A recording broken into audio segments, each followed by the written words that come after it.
আমি যেহেতু তোর ম্যাথ টিচার, তার একটা কোয়েশ্চেন করি। করেন স্যার তাইলে। ধর তোরে আমি 2টা বিলাই দিলাম, তার আবার 2টা বিলাই দিলাম, তার আবার 2টা বিলাই দিলাম, কটা বিলাই হয়েছে?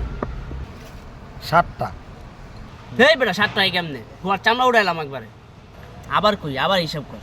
তারা ধর 2টা বিলাই দিলাম, আবার 2টা বিলাই দিলাম, আবার 2টা দিলাম, কটা হয়েছে? 7টা হইছে। কেমনটা লাগে? এসে তোরা ঘুরাই দিতেছি। তোরা 2টা আপেল দিলাম, আবার 2টা আপেল দিলাম, তারপর আবার 2টা আপেল দিলাম, কটা হয়েছে? 6টা হইছে। এই যে এইবার ঠিক হয়েছে। তারা আবার জিগাই তাহলে প্রশ্নটা। ধর তোরা 2টা বিলাই দিলাম, আবার 2টা বিলাই দিলাম, আবার 2টা বিলাই দিলাম, কটা হয়েছে? 7টা হইছে। এই বলো তোর চাঁদ, আপেল যদি 6টা বিলাই কেমনে 7 হয়? না আমগো আগে বাইতে একটা বিলাই আছে,